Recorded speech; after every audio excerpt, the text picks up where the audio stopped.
Qu'est-ce qu'un implant capillaire exactement? Une greffe de cheveux.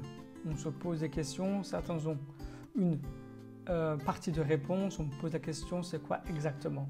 C'est simple, c'est de prendre le greffon de la zone hippocratique, c'est-à-dire la zone donneuse, et de la mettre et de l'implanter dans la zone du vertex ou bien dans les golfes. Pour certains, c'est une greffe de barbe, c'est de prendre la zone hippocratique et l'implanter au niveau, c'est parsemé, au niveau de la moustache, de la supérieure, ou bien du bouc, etc. Pour certaines personnes, c'est pour des raisons esthétiques, pour cacher une acné, une cicatrice, etc. Ou bien une fente labiopalatine, c'est-à-dire à un niveau supérieur, une malformation. Pour X raisons, on a des interventions pour une greffe de cheveux, c'est-à-dire de prendre le greffon et de la mettre et de déplacer au niveau du vertex, des golfes, au niveau de la barbe, moustache, etc. Sachez qu'aujourd'hui, il y a plus de 500 000 personnes qui viennent chez nous à Istanbul pour effectuer une greffe de barbe. Istanbul est devenue la Mecque des implants capillaires. Si vous allez à Istanbul, pour certains qui regardent cette vidéo, des hommes que des femmes, si vous allez à l'aéroport à Istanbul, vous allez voir le nombre de personnes qui effectuent une greffe de cheveux. Vous allez voir avec les bobs et un gaz derrière, vous avez compris qu'ils ont effectué des implants capillaires. Ça s'est démocratisé et maintenant les gens sont moins complexés. Vous avez des célébrités dans les années 2000 qui ont effectué des greffes de cheveux, surtout ils effectuent la greffe FUT, c'est-à-dire la FUT, c'est la méthode à la bandelette. On prenait un morceau, ensuite les greffons sont disséqués, après réimplantés. Ça c'est l'ancienne méthode qui laisse malheureusement une cicatrice derrière, comme Elon Musk et d'autres personnalités qui ont effectué leur greffe de cheveux dans les années 90-2000, qui est encore effectué aux États-Unis, mais globalement chez nous en Europe, en Turquie, 85% des cliniques effectuent l'autre méthode qui est la FUE, c'est-à-dire prendre manuellement le greffon et le réimplanter, ou avec la DHI, ou bien FUE avec un punch, ou un saphir, ou un gold, etc. J'en parlerai chaque méthode dans une autre vidéo, j'en parle. J'ai déjà parlé dans d'autres vidéos, c'est pour ça, suivez-nous sur cette chaîne, abonnez-vous, mettez un like. Je me prénomme Salim, je suis consultant en implant capillaire. Réservez un appel téléphonique, ensemble on peut en discuter en votre cas, envoyez vos photos et on va trouver la meilleure solution. Ça c'est pour comprendre qu'est-ce qu'un implant capillaire ou une greffe de cheveux chez nous à Istanbul. Une greffe de cheveux, greffon de zone hippocratique, réimplanté au niveau de la barbe ou du vertex. Vous savez qu'à Istanbul, il y a des milliers de personnes qui effectuent tous les ans des implants capillaires, des célébrités qui ont fait des implants capillaires. Ça s'est démocratisé. Istanbul est la Mecque des implants capillaires.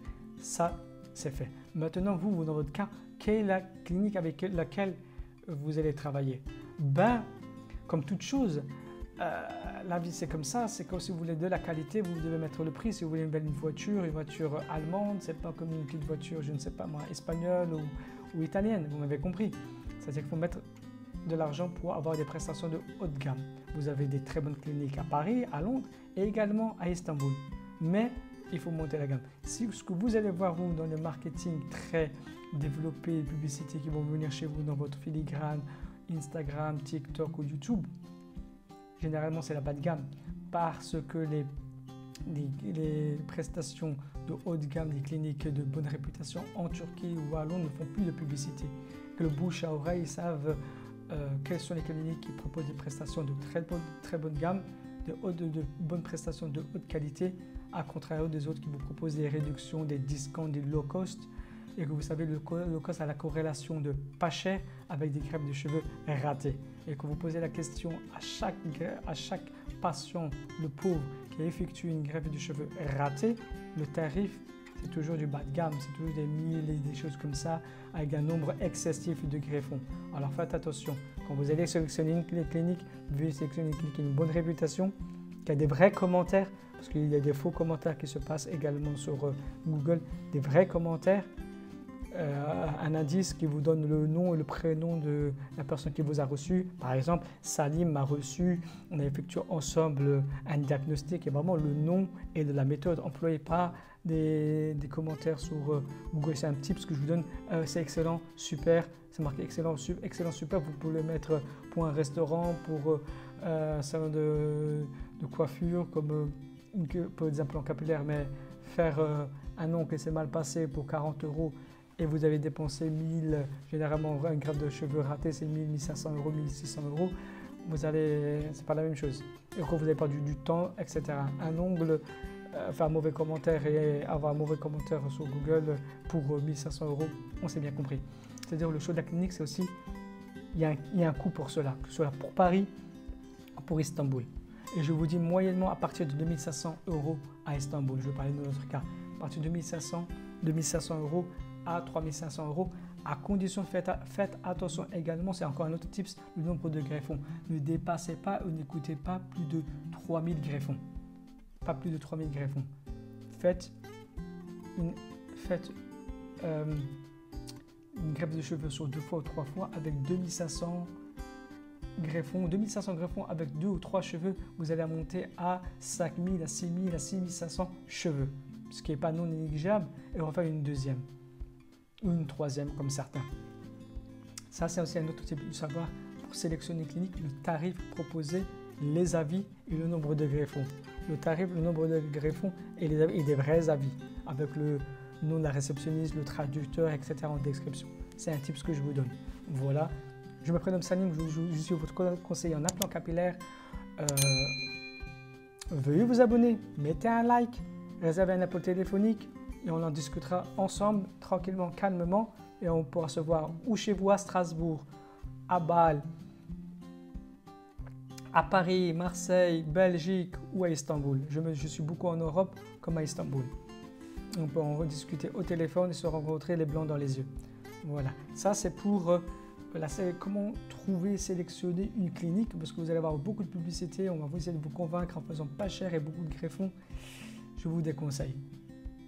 Qu'est-ce que ça va changer dans votre vie? 600 ou 700 €, vous pouvez avoir une greffe de ratée et c'est difficilement rattrapable. On peut encore le rattraper, mais ça va encore coûter du temps et de l'argent.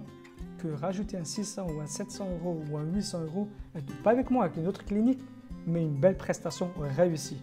Moi personnellement, c'est ce que j'ai effectué pour ma greffe de barbe.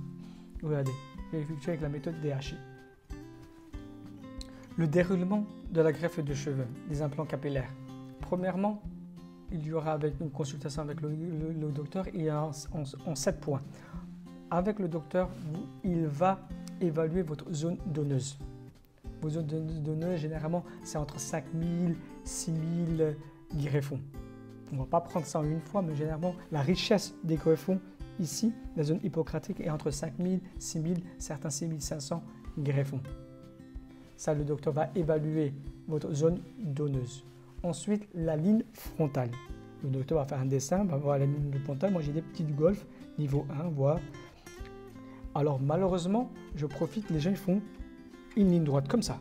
Et vous allez voir un peu des célébrités. Je regarde des afros aussi qui font beaucoup, les basketteurs, les afros, ils font une ligne droite. Certains, je vois aussi des orientaux, je n'ai vu. J'ai l'œil, je regarde dans la rue, dans les restaurants, je vois qui a effectué une greffe de cheveux, je peux le voir, ou de barbe. J'ai l'expérience. Et certains font une ligne frontale, droite comme ça, je vous déconseille. Le docteur va évaluer le nombre de greffons après le prélever en vérifiant votre zone donneuse. Deuxièmement, la ligne frontale. Effectuez une ligne frontale naturelle. Naturelle, si votre corps est de cette manière-là, ben, faites-le un peu moindre, mais naturel, mais pas un trait. Certains le font. Personnellement, je ne trouve pas ça joli. Ensuite, il y aura une anesthésie locale. Moi, personnellement, la douleur va se trouver ici. Moi, personnellement, j'ai effectué l'anesthésie locale. Quand on fait une anesthésie, là, on souffre un petit peu. C'est la période où vous allez souffrir un peu le plus dans votre implant capillaire. Vous avez une anesthésie locale selon le prélèvement et l'implantation. Et ensuite, après anesthésie, il y a le prélèvement des greffons, qui soit bien effectué. Parce que j'ai parlé dans une autre vidéo de la transsectionnalité, c'est-à-dire pourquoi? C'est-à-dire qu'on va couper le cheveu et pas prendre la bulbe. C'est-à-dire, une des raisons, c'est qu'il va aller trop vite. Il y a beaucoup de personnes qui vont sur votre tête, certains sont bons, certains sont moins expérimentés. Faire attention avec qui vous travaillez. C'est-à-dire que l'intersectionnalité, c'est que vous allez couper, vous allez prendre le cheveu sans la bulbe. Et si vous ne prenez pas la bulbe avec, ça veut dire que on va réimplanter le cheveu, mais c'est un cheveu mort-né, ça va repousser et ça va tomber. Ça ne va pas repousser, ça va tomber. C'est-à-dire que c'est très important de ne pas de faire une prestation en plus de 2800 greffons ou 2500 maximum. Parce que passer 4000 greffons, passer toute une journée, les gens sont fatigués, ils sont pressés et à la fin, ils commencent à faire des ratés. C'est un point que j'essaie de rajouter au 4e point, c'est le prélèvement, faire moins de greffons mais de qualité. Après cela, il y aura un tri. Il y a un infirmier qui prend le greffon et qui va trier certains greffons avec 2 cheveux, 3 cheveux, 4 cheveux. Ensuite, selon le nombre de cheveux, seront réimplantés au niveau de la barbe ou des golfs ou au niveau des vertex. Le 6e point, c'est l'implantation. Après le tri, ils vont être implantés. Sachez que si vous faites beaucoup de greffons, il y a un long temps qui va passer. Et comme vous savez que le greffon peut vivre entre 4 à 5 heures, et si votre prestation, votre intervention dure entre 5 heures, c'est-à-dire que vos premiers greffons vont mourir. Parce que vous avez décidé de faire 3000, 3500 greffons, 4000 greffons. Donc, imaginez que vous avez fait 4000 greffons, ça dure 5 heures, 5h30, ben, vos premiers greffons seront morts. Après, vous allez dire, j'ai effectué 4000, 4500 greffons, mais une partie, c'est un raté. Une des raisons, c'est que le greffon 1 est mort-né, c'est-à-dire qu'il s'est asséché, et 2, éventuellement, vers la fin de la prestation, ils ont commencé à faire l'intersectionnalité, va aller très vite et couper les cheveux et pas prendre la bulbe. Ce qui arrive souvent. Et après, on trouve cela dans les low cost. Et une belle prestation, une belle clinique ne vous propose pas plus de 3000 greffons en général. Il faut mieux faire 3000, 2 fois 3000 que vous pensez à faire 4500 greffons, c'est à votre encontre. Et pour finir, il y aura le suivi de votre repousse. Un contact mensuel ou bimensuel pour savoir comment vous avancez, vous suivez les traitements, vous ne fumez pas, faites attention à la nécrose, le sport, la relation avec votre femme, à la suite post-opératoire, respectez une certaine hygiène pour la réussite de votre greffe de cheveux. J'ai déjà parlé de cela dans une autre vidéo, ne pas consommer de l'alcool, ne pas fumer, pas faire du sport directement, un casque du travail, attendre. Voilà, vous dans les chantiers, je n'ai pas mal de mecs qui sont dans les chantiers, 7 à 8 jours minimum, essayez vraiment c'est un chantier, essayez de mettre, je ne sais pas moi, un tissu, quelque chose de protégé, pas être en contact avec le plastique ou le métal qui pourrait frotter et enlever un greffon. On essaie de le protéger, mais ce n'est pas évident, il fait chaud, vous transpirez, etc. Je sais, c'est un petit tips, mais je ne peux pas vous parler, il n'y a pas mieux que vous-même. Voilà, ça c'est pour les 7 points. Les 7 points, c'est-à-dire évaluer le nombre de greffons, la ligne frontale, l'anesthésie, le prélèvement, trier, le réimplanter et ensuite le suivi et la repousse. Voilà, j'ai essayé d'être précis et concis. Vous connaissez un petit peu globalement comment ça fonctionne les implants capillaires. Faites attention à vous. Si vous voulez avoir des conseils, réservez un appel téléphonique avec moi. Mettez un like, abonnez-vous. Vous êtes beaucoup à regarder cette chaîne, à mettre des likes pas tout le temps, à voir mes shorts. S'il vous plaît, mettez un like, abonnez-vous pour supporter cette chaîne. Si vous voulez réserver un appel téléphonique gratuitement en 20 minutes pour qu'on puisse discuter de votre cas, envoyez-moi vos photos et on fera ça ensemble. Allez, je vous laisse. Ciao, saluto.